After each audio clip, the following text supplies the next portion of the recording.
লখিমপুৰ জিলা নগৰ উচ্চ মাধ্যমিক বিদ্যালয়ত ফাতেহা ঈদ দুৱাজ দাহাম অনুষ্ঠিত কৰা হয়।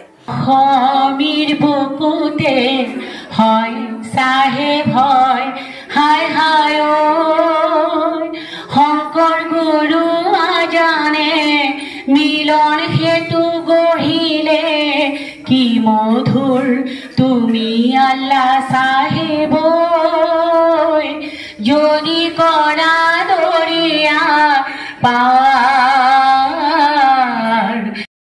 ফিৰাই আসসালামু আলাইকুম ফিৰিস্তাই জুগাই নবী ফিৰিস্তাই জুগাই ওয়ালাইকুম সালাম নবী ফিৰাই। লখিমপুৰ জিলা উত্তৰ লখিমপুৰ নগৰ উচ্চ মাধ্যমিক বিদ্যালয়ত মঙ্গলবাৰে ফাতেহা ঈদ দুৱাজ দাহাম উদযাপন কৰা হয়। এই উদ্দেশ্যে আয়োজিত এক সভাত সভাপতিত্ব কৰে উত্তৰ লখিমপুৰ নগৰ উচ্চ মাধ্যমিক বিদ্যালয়ৰ প্ৰধান শিক্ষক মোহন কুমাৰ দাসে। সভাৰ উদ্বোধনী ভাষণ প্ৰদান কৰে প্ৰাক্তন প্ৰধান শিক্ষক খগেশ্বৰ দত্তই। সভাৰ উদ্দেশ্য ব্যাখ্যা কৰে ছাত্ৰ একতা সভাৰ সম্পাদক প্ৰণৱ গগৈয়ে। আজি আমাৰ বিদ্যালয়খনৰ কাৰণে এটা পবিত্ৰ দিন। আমাৰ বিদ্যালয়খন 1991 প্ৰাদেশিকৰণ হৈছিলে আৰু এই প্ৰাদেশিকৰণৰ লগত সংগতি ৰক্ষা কৰি আমাৰ পৃথিৱীৰ অন্যতম ধৰ্মগুৰু হজৰত মহম্মদৰ এই ফাতেহা ঈদ দুৱাজ দাহাম উৎসৱটি আমি আজি পালন কৰিবলৈ দিন ধাৰ্য কৰি ল'লোঁ। ইয়ালৈ আমাৰ বিদ্যুৎ মণ্ডলী বিজ্ঞসকলক আমি আমন্ত্ৰণ জনালোঁ। ইয়াতে আমাৰ ছাত্ৰ ছাত্ৰীসকলে জিকি পৰিৱেশন কৰিলে আৰু নিৰ্দিষ্ট বক্তা হিচাপে লখিমপুৰ কমাৰ্চ কলেজৰ অধ্যক্ষ মহোদয় আমাৰ ডক্টৰ লোহিত হাজৰিকা ছাৰ আহিছিল। আমাৰ বিশিষ্ট অতিথি বিদ্যালয়ৰ প্ৰতিষ্ঠাপক প্ৰধান শিক্ষক শ্ৰীযুত সেৱক হাজৰিকা ছাৰ আহিছিল, বক্তব্য ৰাখিছিল আৰু লগতে বিশিষ্ট অতিথি হিচাপে আমাৰ LTK মহাবিদ্যালয়ৰ অৱসৰপ্ৰাপ্ত উপাধ্যক্ষ ডক্টৰ হামিদুৰ ৰহমান ছাৰ আহিছিল, তেখেতেও বক্তব্য ৰাখিছে। হজৰত মহম্মদৰ যিখিনি গুণ গৰিমা, যিখিনি পৃথিৱীৰ জনসাধাৰণৰ দিয়া যিখিনি অমৃতবাণী, যিখিনি আদৰণীয় যিখিনি জীৱনশৈলী, এই গোটেইখিনি কথা তেখেতলোকে বিশ্লেষণাত্মকভাৱে আমাৰ ছাত্ৰ ছাত্ৰীসকলক জনাইছে আৰু ছাত্ৰ ছাত্ৰীসকলক হজৰত মহম্মদৰ যিখিনি জীৱনৰ মহান কাৰ্য, যিখিনি অমৃত বাণী, এইখিনি আখৰে আখৰে পালন কৰিবৰ কাৰণে আহ্বান জনাইছে। আমি ভাবিছোঁ আমাৰ ছাত্ৰ ছাত্ৰীসকলে পৃথিৱীখন অন্তত মানে সুন্দৰ কৰাৰ ক্ষেত্ৰত, সমাজখন ধুনীয়া কৰাৰ ক্ষেত্ৰত তেওঁলোকে এইখিনি কথা নিজৰ জীৱনত আখৰে আখৰে পালন কৰিব আৰু সমাজ সুন্দৰকৰণৰ ক্ষেত্ৰত তেওঁলোকে অন্যতম ভূমিকা গ্ৰহণ কৰিব বুলি আমি আশা কৰিছোঁ। আজি আমাৰ আমন্ত্ৰণ ৰক্ষা কৰি বহুজন যোগ্য লোক আহিছে। আমি সকলোৰে নাম ল'বলৈ যদিও অসুবিধা, তথাপিতো মুখ্যতঃ আমাৰ লখিমপুৰ জিলা সচেতন নাগৰিক সমাজৰ সভাপতি সম্পাদকদ্বয় আহিছে। আমাৰ উত্তৰ লখিমপুৰ উচ্চতৰ মাধ্যমিক বিদ্যালয়ৰ অৱসৰপ্ৰাপ্ত অধ্যক্ষ মহোদয় শ্ৰীযুত পদ্মশৰ্মা বৰুৱা ছাৰ আহিছে। আমাৰ লাচিত সেনা, লখিমপুৰ জিলাৰ লাচিত সেনাৰ সভাপতি আমাৰ শ্ৰীযুত প্ৰদীপ বুঢ়াগোহাঁইদেৱ আহিছে। এনেকৈ বহুজন গণ্যমান্য ব্যক্তি আজি আমাৰ ইয়াতে সমবেত হৈছে। এইখিনি সকলোকে আমাৰ বিদ্যালয়ৰ তৰফৰ পৰা বিদ্যালয়ৰ জ্যেষ্ঠ শিক্ষক মুফতি মহম্মদ আব্দুল হাছিব ডাঙৰীয়াই এইখিনি উদ্যোগ লৈ তেখেতলোকক আমন্ত্ৰণ কৰি আনিছে আৰু আমি তেখেতলোকক পাই নথৈ আনন্দিত হৈছোঁ আৰু অনাগত সময়তো তেখেতলোকক আমাৰ বিদ্যালয়ৰ অনুষ্ঠানবিলাকত পোৱাৰ আশাৰে সকলোকে আমি কৃতজ্ঞতা জ্ঞাপন কৰিছোঁ। ধন্যবাদ।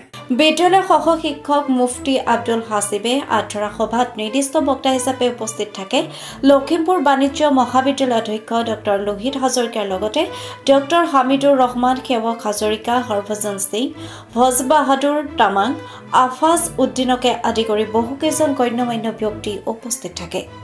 লখিমপুৰৰ পৰা ৰাহানুদ্দিন আহমেদৰ ৰিপৰ্ট, অপৰূপা টিভি। অপৰূপা টিভিৰ তৰফৰ পৰা আপোনালৈ এটি বিশেষ অনুৰোধ। যদি আপুনি অপৰূপা টিভি চেনেলটো ফেচবুক, ইউটিউব আৰু ইনষ্টাগ্ৰামত সদায় চাব বিচাৰে, তেন্তে আপুনি আজিয়ে এতিয়া চেনেলটো ফলোইং, ছাবস্ক্ৰাইব আৰু লাইক কৰি ওচৰতে থকা বেল আইকনটো বজাই দিয়ক আৰু অপৰূপা টিভিক সদায় উপভোগ কৰক। আপোনালোকৰ মৰম আৰু আশীৰ্বাদে অপৰূপা টিভিক আগুৱাই যোৱাত যথেষ্ট সহায় কৰিব। আমি সদায় প্ৰতিশ্ৰুতিবদ্ধ ৰাজ্যৰ পক্ষত থাকি ৰাজ্যৰ হকে আৰু সমাজৰ উন্নতিৰ হকে কাম কৰি যাম। বিশেষ জানিব লগা থাকিলে স্ক্ৰীনত যোগাযোগ নম্বৰ দিয়া আছে, যোগাযোগ কৰিব পাৰিব। ধন্যবাদ। যথেষ্ট মৰম কৰে আৰু তাৰ পিছৰ পৰা মই নাজানো আজি অনুষ্ঠান ভাগি মই যে নিৰ্দিষ্ট বক্তা হিচাপে কিনো ক'ম বুলি ভাবিছে মই নাজানো। তথাপিতো মই আহি বৰ ভাল পালোঁ, ব্যস্ততাটো আছেই, কিন্তু আজি কেইবছৰমানৰ পৰা যিহেতু মই য'ত মোৰ সৌভাগ্য হৈ বিভিন্ন অনুষ্ঠানত যোৱাৰ আৰু তাত মই যিসকল ব্যক্তি লগ পাওঁ, আমাৰ ৰহমান ছাৰকে ধৰি হামিদুল ছাৰহঁতক, গতিকে এনেকুৱা ধৰণৰ যেতিয়া ছাৰে ক'লে বহুত মানুহ আহিব আৰু আমি অতি ধুনীয়াকৈ যিটো আমি ধৰ্ম বুলি নকওঁ, জীৱনশৈলী বুলি কওঁ, গতিকে তাত আমাৰ কেইবাজনো আমাৰ শংকৰাচাৰ্য হওক, আমাৰ শংকৰদেৱ হওক, আমি তেওঁলোকৰ যি দৰ্শন বিশ্লেষণ কৰোঁ, তেতিয়া আমি দেখিম শংকৰদেৱ, মহম্মদ, হজৰত মহম্মদ, বুদ্ধদেৱ, আমাৰ শংকৰাচাৰ্য সকলোৰে কিন্তু একেই দৰ্শন। সুন্দৰভাৱে অৱসৰ লৈ এতিয়াও আপোনালোকৰ যিবিলাক ল'ৰা ছোৱালী মেট্ৰিক পাছ কৰিছে সিহঁতক পঢ়িবৰ কাৰণে বেলেগ এখন স্কুল খুলি দিছোঁ, য'ত ইয়াৰ পৰা যোৱা ল'ৰা ছোৱালীয়ে 3-4টা লেটাৰ পাই পাছ কৰিছে হায়াৰ ছেকেণ্ডেৰী। সেইবোৰ মানে গতিকে ইছলাম ধৰ্ম আচলতে মানৱ সেৱা, সত্যত থকা। আমাৰ কেতিয়াবা মই স্কুলবিলাকত দেখোঁ সদায় সত্য কথা ক'বা, তাৰমানে কেতিয়াবা পাৰিলে মিছা কথা ক'বা। কিয় লিখে নহ'ল সত্য কথা ক'বা?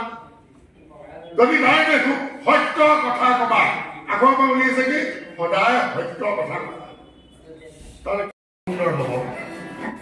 যদি আমি এই মহাপুৰুষসকলৰ ধৰ্মগুৰুসকলৰ কথা অমান্য কৰোঁ, তেন্তে হ'লে পৃথিৱীখন কিন্তু দিনক দিনে বেয়াৰ ফাললৈ ঢাল ল'ব।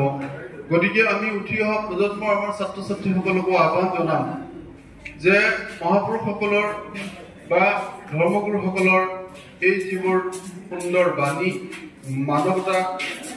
মানৱতাৰ গুণেৰে সমৃদ্ধ যিবিলাক বাণী, অমৃত বাণী, সেইখিনি আমি মনত ৰাখিব লাগিব আৰু তেওঁলোকৰ জীৱন